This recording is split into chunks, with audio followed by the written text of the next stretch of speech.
बगल में बैठे थे नीतीश और चंद्रबाबू नायडू, सामने बैठे थे एनडीए के सांसद। तभी हिंदुस्तान का नाम लेकर भावुक हो गए नरेंद्र मोदी। एनडीए की मीटिंग में दिखी हैरान करने वाली तस्वीर। पूरा देश अचानक करने लगा मोदी मोदी, देखकर योगी की आंखों से निकलने लगे आंसू। शपथ लेने से पहले देश की जनता को मोदी ने दिया संदेश, शपथ के बाद लेने वाले ऐसा फैसला जिसके बाद हिल जाएगा पूरा विपक्ष। इधर विपक्ष अपनी हार का जश्न मना रहा है, उधर मोदी ने ऐलान कर दिया है कि अगले 5 साल में क्या करने वाले हैं। विपक्ष का नाम लेकर मोदी ने बता दिया है कि आखिर अब वो क्या करने जा रहे हैं। एनडीए की बैठक में मोदी के बगल में नीतीश और चंद्रबाबू नायडू बैठे थे, सामने योगी आदित्यनाथ और देश के बाकी मुख्यमंत्री बैठे थे।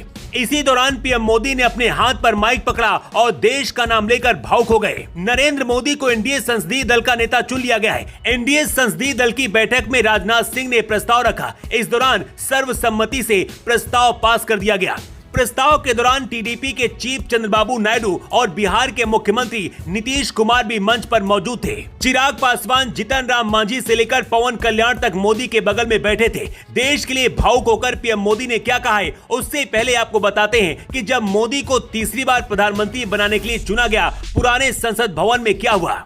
जो लोग कह रहे थे कि चंद्रबाबू नायडू इंडिया गठबंधन की तरफ चले जाएंगे, उनको चंद्रबाबू नायडू ने जवाब दिया है। चंद्रबाबू नायडू ने कहा है, मैंने चुनाव प्रचार के दौरान देखा है कि 3 महीने तक पीएम मोदी ने कभी आराम नहीं किया।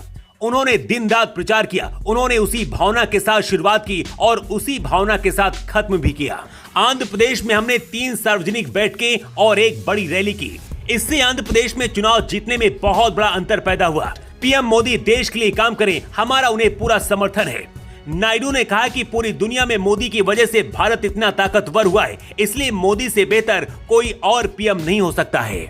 नीतीश कुमार ने भी इंडी गठबंधन को आईना दिखाते हुए कहा है कि बिहार में जो सीटें विपक्ष को मिली हैं, वो भी अगले चुनाव में हम छीन लेंगे। सबसे हैरान करने वाली वो तस्वीर थी जब बिहार में बीजेपी के हनुमान कहे जाने वाले चिराग पासवान ने एक भावुक भाषण दिया।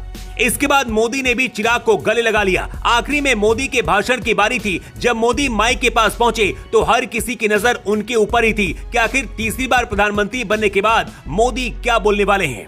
पीएम मोदी के ठीक सामने योगी आदित्यनाथ बैठे हुए थे। इसी दौरान मोदी ने कहा कि इस देश ने मुझे तीसरी बार प्रधानमंत्री बनने का मौका दिया है, इसके लिए मैं आभारी हूं और भावुक हूं। इस दौरान मोदी अपने आंसू भी छुपाते नजर आए। मोदी को देखकर योगी भी भावुक हो गए। शायद योगी आदित्यनाथ इसलिए भी भावुक हो गए क्योंकि सबसे ज्यादा निराशाजनक सीटें सिर्फ 33 सीटें यूपी में ही मिली हैं।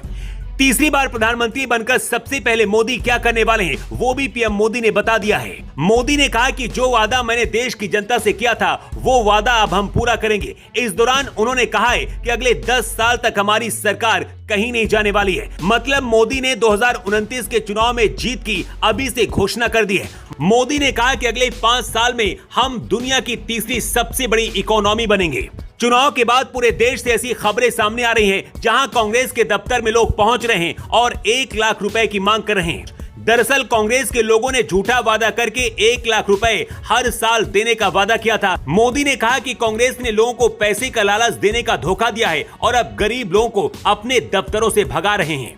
मोदी जब ये सब कुछ बोल रहे थे, उस दौरान पूरे हॉल में तालियां बज रही थी। मोदी ने देश के लोगों को एक संदेश भी दिया है कि देश विरोधी लोगों के खिलाफ बहुत जल्दी एक्शन शुरू होगा। इसके साथ ही मोदी ने एक और बहुत बड़ी बात कही है। मोदी ने कहा कि आगे भी हम अपनी विरासत और अपनी संस्कृति के लिए काम करते रहेंगे।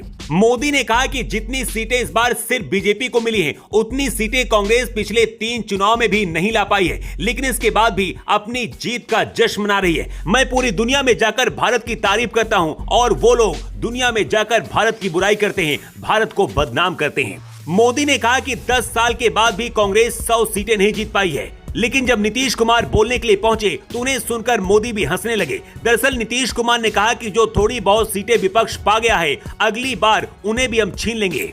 इतना सुनते ही बगल में बैठे पीएम मोदी भी मुस्कुराने लगे। 9 तारीख को पीएम मोदी तीसरी बार शपथ लेंगे और उसके बाद फिर से देश में मोदी की सरकार बनेगी। लेकिन मोदी ने देश को संदेश दे दिया है कि अगर आगे भी ऐसा ही चलता रहा, अगर हिंदू एक नहीं हुए, तो विपक्ष इसका फायदा जरूर उठाएगा। तीसरी बार संसदीय दल का नेता चुने जाने के बाद पीएम मोदी ने कहा है कि मैं अपने देश को उस ऊंचाई तक लेकर जाना चाहता हूं कि दुनिया के किसी भी कोने में कोई हिंदुस्तानी हो तो दुनिया कहे हाथ मिला लें तो हम पवित्र हो जाएं। Bureau report.